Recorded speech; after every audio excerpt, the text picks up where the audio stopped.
গল্পের নাম কবরস্থানের কাক। মুষলধারে বৃষ্টি হচ্ছে, কালো মেঘ আকাশ ঢেকে ফেলেছে, চারপাশে শুধু বিদ্যুৎ চমক আর গর্জন।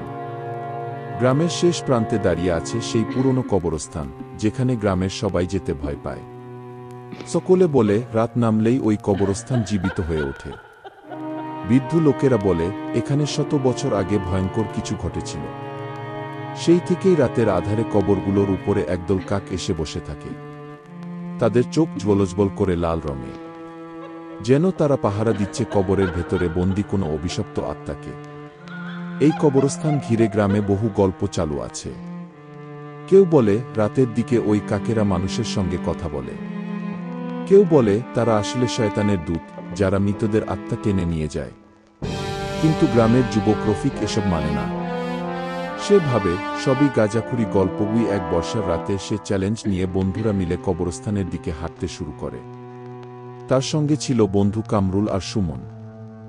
যতই তারা কাছে এগোতে থাকে, ততই শির দ্বারা বেয়ে ঠান্ডা স্রোত নেমে আসে। বাতাসে একটা অদ্ভুত গন্ধ, যেন পচা মাংসের। চারদিকে বৃষ্টির শব্দের সঙ্গে কাকের কর্কশ ডাক মিশে ভয়াবহ আবহ তৈরি করেছে। রফিক মস্করা করে বলল, দেখেছিস, সবই ফালতু কথা, এখানে ভূতটুত কিছু নেই। ঠিক তখনই একটা কাক তাদের মাথার ওপর দিয়ে ঘেঁষে উড়ে গেল। তার চোখ লাল টকটকে, যেন আগুন জ্বলছে। কামরুল কেঁপে উঠল, তুই দেখলি ওটার চোখ? রফিক হাসল, কিন্তু তার গলায় একটু কাঁপুনি। আরে বাদ দে, বৃষ্টির কারণে চোখে আলো পড়েছে। তারা কবরের ভেতরে ঢুকে পড়ল। ভাঙাচোরা সমাধি, শেওলাধরা পাথর আর বৃষ্টিতে ভিজে কাদা মাখামাখি চারপাশ। কাকেরা চুপচাপ উপরে বসে আছে, যেন তাদের প্রতিটি পদক্ষেপ নজর করছে। হঠাৎ তারা একটা অদ্ভুত আওয়াজ শুনতে পেল, যেন মাটির নিচ থেকে কেউ চাপা গলায় কাঁদছে। সুমন ফিসফিস করে বলল, রফিক, আমি বলছি তুই ভুল করছিস, চলো ফিরে যাই। কিন্তু রফিক জেদি। সে এগিয়ে গেল সবচেয়ে পুরনো কবরটার কাছে, যেটার উপর গ্রামের সবাই ভয় পায়। এই কবরটা গ্রামের এক অজানা লোকের, যে নাকি বহু বছর আগে কালোজাদু করতে গিয়ে মারা গিয়েছিল। রফিক হাত দিয়ে কবরের পাথর ছুঁতেই মাটি কেঁপে উঠল। কাকগুলো একসঙ্গে ডেকে উঠল, যেন তাদের ভয়ঙ্কর বার্তা দিচ্ছে। আকাশে বিদ্যুৎ চমকালো, আর সেই আলো দেখা গেল কবরের উপর দাঁড়িয়ে আছে এক ছায়ামূর্তি। তার গায়ে সাদা কাপড়, মুখ ঢাকা, আর হাতে রক্তমাখা লাঠি। কামরুল চিৎকার দিয়ে পেছনে সরে গেল। সুমন কাঁপতে কাঁপতে দৌড় দিতে চাইছে, কিন্তু রফিক স্থির দাঁড়িয়ে রইল। ছায়ামূর্তিটা এগিয়ে এসে ফিসফিস করে বলল, তোমরা কেন আমার ঘুম ভাঙালে? তারপর একটা কাক এসে রফিকের কাঁধে বসল। চোখের লাল আলো সরাসরি রফিকের চোখে পড়তেই সে জমে গেল, নড়াচড়া করতে পারছে না। বন্ধুরা চিৎকার করতে লাগল, কিন্তু হঠাৎ পুরো কবরস্থান ভরে গেল কাকের ডাকে।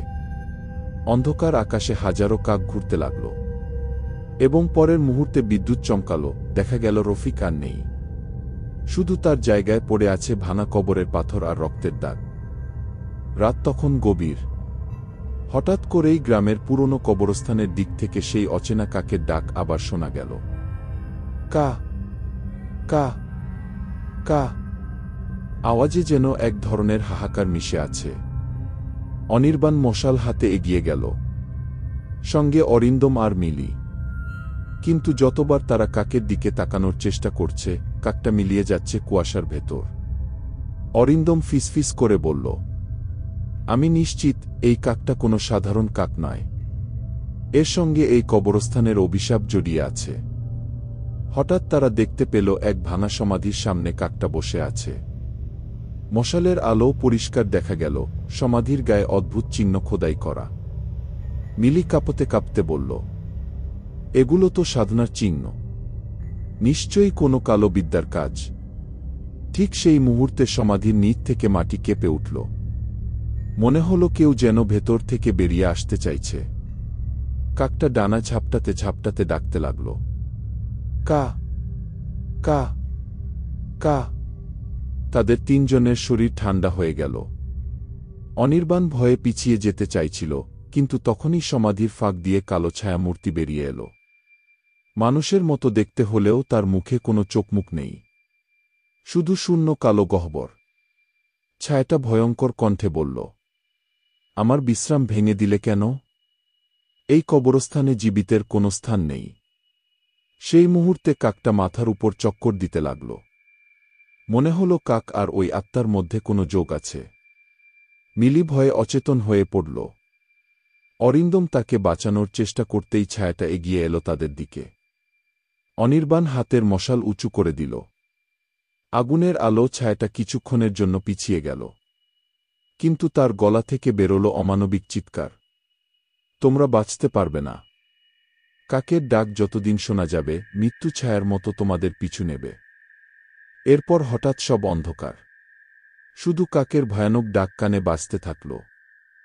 রাত প্রায় শেষ হয়ে এসেছে, আকাশে ভোরের আভাস ফুটলেও কবরস্থানের ভেতরটা এখনো অদ্ভুত আধারে ঢেকে। সুমন আর রিয়াজ কবরখানা থেকে পালানোর চেষ্টা করছিল, কিন্তু চারদিক যেন এক অদৃশ্য দেওয়ালে বন্ধ হয়ে গেছে। দূর থেকে সেই কাকগুলো আবার ডানা ঝাপটাতে শুরু করল, কা কা কা। শব্দটা এবার আরও কাছে, আরও কর্কশ। হঠাৎই তারা দেখতে পেল সবচেয়ে পুরনো কবরটার মাটি ফেটে উঠছে।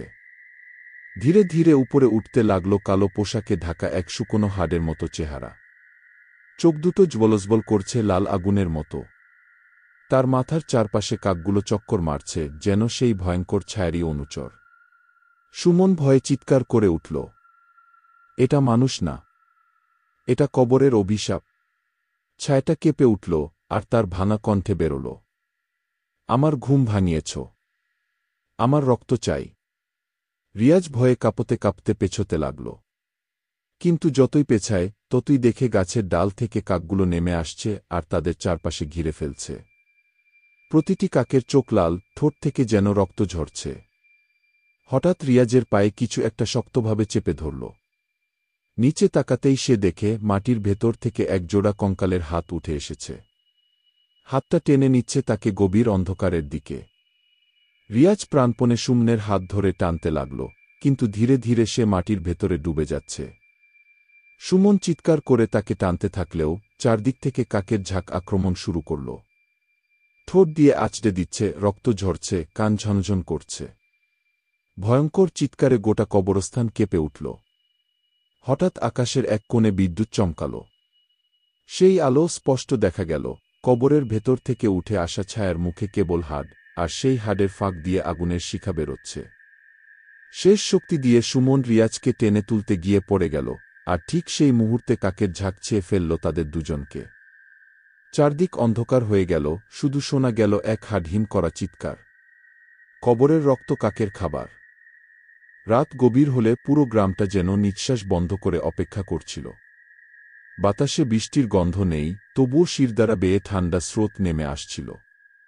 গোরস্থানের চারপাশে যে বিশাল পুরনো অশ্বত্থগাছটা দাঁড়িয়ে আছে, তার ডালে বসা কাকগুলো অদ্ভুতভাবে একসাথে ডাকতে লাগল, যেন কোনো অশুভ সংকেত। রহিম আর শিবু শেষ পর্যন্ত সাহস করে গোরস্থানের ভেতরে ঢুকল। মাটির নিচ থেকে যেন ফিসফিসানি ভেসে আসছিল, কে যেন ডেকে বলছে, আরও কাছে এসো, আমরা অপেক্ষা করছি। কবরগুলোর মাটির ফাঁকফোকর থেকে আলো বেরোতে শুরু করল। অথচ সেটা আগুন নয়, কোনো মানুষের আলোও নয়, সেটা ছিল চোখের জ্যোতি, শত শত চোখ একসাথে ঝিকমিক করছে, যেন অন্ধকার ভেদ করে উঠে আসছে মৃতরা। হঠাৎ একটা কাক তীব্র শব্দে ডাক দিল। ডাকটা ছিল না সাধারণ, তার ভেতরে মানুষের গলার মতো সুর, যেন শোক আর অভিশাপ মিশে আছে। সেই ডাকে চারদিকের বাতাস কেঁপে উঠল, আর দেখল মাটির ভেতর থেকে কালো ছায়াগুলো একে একে উঠে আসছে। শিবু কাঁপতে কাঁপতে বলল, রহিম, ওরা কবরের ভেতর থেকে বেরোচ্ছে, পালা। কিন্তু পালানোর উপায় ছিল না। কবরস্থান যেন এক অদৃশ্য প্রাচীর দিয়ে ঘেরা। যেদিকে দৌড়াচ্ছে সেদিকেই অন্ধকার দেয়াল। এই সময় কাকগুলো একসাথে উড়ে আকাশ ঢেকে দিল, আর তাদের ডানার শব্দে যেন শ্মশানের বাঁশি বাজল। সেই শব্দের তীব্রতায় শিবুর কান থেকে রক্ত পড়তে লাগল। রহিম হাঁটু গেড়ে বসে পড়ল। সে বুঝল, এ কেবল কাক নয়, এরা সেই মৃত আত্মাদের বার্তাবাহক। তাদের ডাকেই মৃতরা ফিরে আসে, আর জীবিতরা ধ্বংস হয়। হঠাৎ সামনের সবচেয়ে পুরনো কবরটার মাটি ফেটে গেল। সেখান থেকে এক হাত জিরজিরে কঙ্কাল উঠে দাঁড়াল, কপালে মুকুটের মতো শুকনো হাড় বসানো। তার চোখের ফাঁকা গর্ত থেকে আগুনের মতো আলো ছুটছে। সে কাকদের দিকে তাকিয়ে গর্জে উঠল। আজ রাতেই শেষ হবে সব কিছু। যারা অভিশপ্ত রক্ত বহন করছে তারা কেউ বাঁচবে না। কাকগুলো হাহাকার করে ডানায় আঘাত করল বাতাসে। সঙ্গে সঙ্গে রহিমের শরীর শীতল হয়ে গেল। সে বুঝতে পারল, এই কবরস্থানের কাক আর ছায়ারা শুধু মৃত্যু নয়, তারা নিয়ে এসেছে এমন এক অভিশাপ যেখান থেকে মুক্তি নেই। কিছু দূরে দাঁড়িয়ে থাকা গ্রামবাসীরা দেখল, গোরস্থানের ভেতর থেকে ভয়ঙ্কর আগুনের মতো আলো আকাশ ছুঁয়ে উঠছে। আর কাকের কালো ঝাঁক পুরো আকাশ ঢেকে দিয়ে শেষ রাতের শপথ করছে। যে এসেছে সে আর ফিরবে